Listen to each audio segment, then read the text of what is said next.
بسم الله الرحمن الرحيم. الحمد لله تعالى والصلاة والسلام على رسول الله صلی اللہ علیہ وعلى آلہ وصحبہ اجمعین، اما بعد. برادران اسلام، آج کی اس نشست میں ہمارے درس کا عنوان ہے توحید کی اقسام. دوستو، توحید کی 3 قسمیں ہیں. نمبر 1 توحید ربوبیت، نمبر 2 توحید الوہیت، نمبر 3 توحید اسماء و صفات. توحید ربوبیت یعنی اس کائنات کا خالق، مالک، رازق، مدبر، متصرف ایک اللہ ہے جل وعلا. اللہ کے سوا کوئی خالق نہیں، اللہ کے سوا کوئی رازق نہیں، اللہ کے سوا کوئی مدبر نہیں، اللہ کے سوا کوئی متصرف نہیں.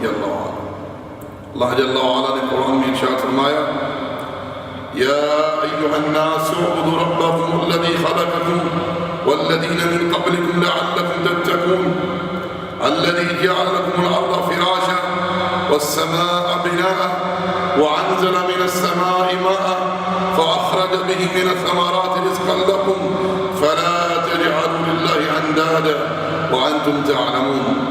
لوگو، ڈرو اللہ سے اور اس کی عبادت کرو جس نے تمہیں پیدا کیا ہے، تم سے پہلوں کو پیدا کیا، اسی میں تمہارا بچاؤ ہے. اللہ کون ہے؟ اللہ وہ ہے جس نے زمین کو تمہارے لیے بچھونا بنایا، آسمان کو چھت بنایا، آسمان سے تمہارے لیے بارش اتاری، پھر زمین سے اناج نکالا، تمہارے کھانے کا بندوبست کیا. تم یہ سب جانتے ہو کہ یہ سب کچھ کرنے والا اللہ ہے، چنانچہ اللہ کے ند مقرر نہ کرو، یہ سب کچھ جانتے ہو. اور ایک مقام پر اللہ جل وعلا نے ارشاد فرمایا: یا ایھا الناس اذکروا نعمت اللہ علیکم هل من خالق غیر اللہ یرزقکم من السماء والارض لا الہ الا هو فأنى تؤفکون.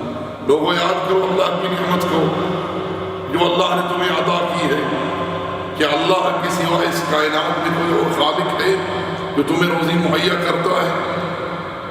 اس کے سوا کوئی معبود حق نہیں، تم کہاں بھٹک رہے ہیں؟ اور ایک مقام پر اللہ جل وعلا نے ارشاد فرمایا: اللہ خالق کل شیء وَهُوَ عَلَىٰ كُلِّ شَيْءٍ وَكِيلٌ. اللہ ہی ہر شے کا خالق ہے اور وہی ہر چیز پر نگہبان ہے جل وعلا. تو میرے بھائیو، میرے دوستو، یاد رکھیں کہ اس کائنات کا خالق، مالک، رازق، مدبر اللہ ہے. إِنَّ رَبَّكُمُ اللَّهُ الَّذِي خَلَقَ السَّمَاوَاتِ وَالْأَرْضَ فِي 6 أَيَّامٍ ثُمَّ اسْتَوَىٰ عَلَى الْعَرْشِ يُغْشِي اللَّيْلَ النَّهَارَ يَطْلُبُهُ حَثِيثًا وَالشَّمْسَ وَالْقَمَرَ وَالنُّجُومُ مُسَخَّرَاتٌ بِأَمْرِهِ أَلَا لَهُ الْخَلْقُ وَالْأَمْرُ تبارک اللہ رب العالمین. اللہ رب العالمین اس کائنات کا خالق ہے، اس کے سوا کوئی خالق نہیں، کوئی مالک نہیں، کوئی رازق نہیں، کوئی مدبر نہیں، کوئی متصرف نہیں اس کائنات میں. ایک جگہ اللہ جل وعلا نے ارشاد فرمایا: قل ارأيتم ما تدعون من دون الله اروني ماذا خلقوا من الارض ام لهم شرك في السماوات ایتونی بکتاب من قبل هذا او اثارة من علم ان کنتم صادقین. میرے رسول کہیے کہ تم اللہ کے سوا جنہیں پکارتے ہو، مجھے دکھلاؤ تو صحیح، انہوں نے اس زمین میں کسی شے کو پیدا کیا ہے یا آسمانوں میں ان کا کوئی حصے کو دلیل تو پیش کرو، تو بتلاؤ تو صحیح، یا پہلے ان کے بارے میں کوئی اثر گزرا ہو. تو دوستو، اللہ جل وعلا اس کائنات کا خالق ہے، مالک ہے، رازق ہے، مدبر ہے سبحانہ و تعالی. توحید الوہیت ہر قسم کی عبادت، چاہے وہ قلبی عبادت ہو جیسے اخلاص، توکل، خوف، خشیت، امید، یہ کون سی عبادات؟ یہ قلبی عبادات جن کا تعلق دل سے، یہ کس کے لیے ہونی چاہیے؟ اللہ کے لیے. قولی عبادات، ذکر، استغفار، تلاوت، ساری قولی عبادت ہے. کس کے لیے؟ اللہ کے لیے. اس میں ساری تسبیحات شامل ہیں۔ اسی طرح جسمانی عبادات، جسم کی اعضاء کی عبادات، رکوع ہے، سجود ہے، طواف ہے، یہ کس کے لیے؟ اللہ کے لیے۔ اسی طرح مالی عبادات، ان کا تعلق اموال سے ہے، مثلا قربانی یا ذبح کرنا، نذر و نیاز، کس کے لیے؟ ایک اللہ کے لیے، اللہ والا ہے۔ وہی ہر قسم کی عبادت کا مستحق، اسی نے ہمیں عبادت کے لیے پیدا کیا۔ شاید فرمایا ما خلقت الجن والانس الا لیعبدون، اور نہیں پیدا کیا نہ میں نے جن اور انسانوں کو مگر اس لیے وہ میری ہی عبادت کریں۔ اسی بات کی دعوت دینے کے لیے اللہ نے تمام انبیاء کو بھیجا۔ وما ارسلنا من قبلك من رسول الا نوحي اليه انه لا اله الا انا فاعبدون، اور نہیں بھیجا ہم نے آپ کی طرف آپ سے پہلے کوئی رسول مگر اس کی طرف یہی وحی کی اللہ معبود حق تو اس ایک اللہ کی عبادت کرو۔ وَلَقَدْ بَعَثْنَا فِي كُلِّ أُمَّةٍ رَسُولًا أَنِ اعْبُدُوا اللَّهَ وَاجْتَنِبُوا الطَّاغُوتَ، تحقیق ہم نے ہر امت میں رسول بھیجا، اس رسول کی طرف یہی وحی کی کہ اللہ ہی معبود حق ہے، اسے ایک اللہ کی عبادت کرو اور طاغوت کی بندگی سے بچو۔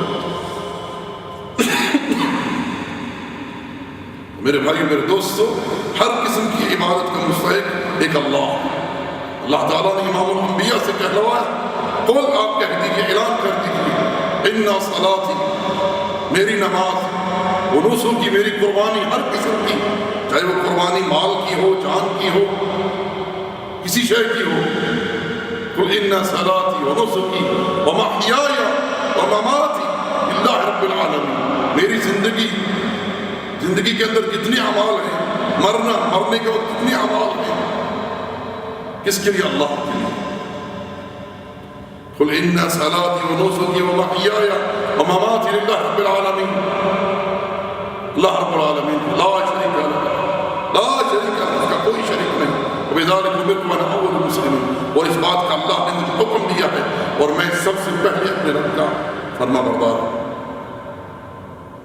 تو دوستو، ہر قسم کی عبادت اللہ کے لیے خاص ہے، یہ ہے توحید الوہیت، اس میں ایک ذرہ بھی عبادات میں کسی غیر کے لیے نہ ہو، ایک ذرہ بھی اگر کیا تو شرک۔ توحید اسماء و صفات، اللہ جل وعلا کی جو اسماء و صفات قرآن اور سنت میں بیان ہوئی ہیں، ان پر اسی طرح ایمان لانا جو اللہ اور اس کے رسول کی مراد ہے۔ اس میں نہ تعطیل ہو، نہ تحقیف ہو، نہ تمثیل ہو، نہ انکار ہو، بات سمجھے بالکل، اور نہ ہی کسی قسم کی تحریف ہو، بالکل اللہ اور اس کے رسول کی مراد کے مطابق۔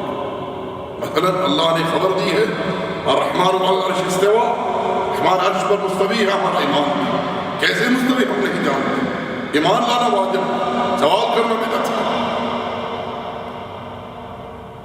وہ عرش پر مستوی، اس نے خبر دی، اب اس میں نہ تعطیل ہوگی، نہ تحریف ہوگی، نہ تحقیق، نہ تمثیل، کیسے ہے جیسے اس کی عظمت اور شان کے بجائے کہ لائق جل وعلا عرش پر مستوی ہے، تقدس و تعالی۔ یہ ہے توحید اسماء و صفات۔ وما علینا الا البلاغ، وصلی اللہ علی نبی محمد وعلی آلہ وصحبہ اجمعین۔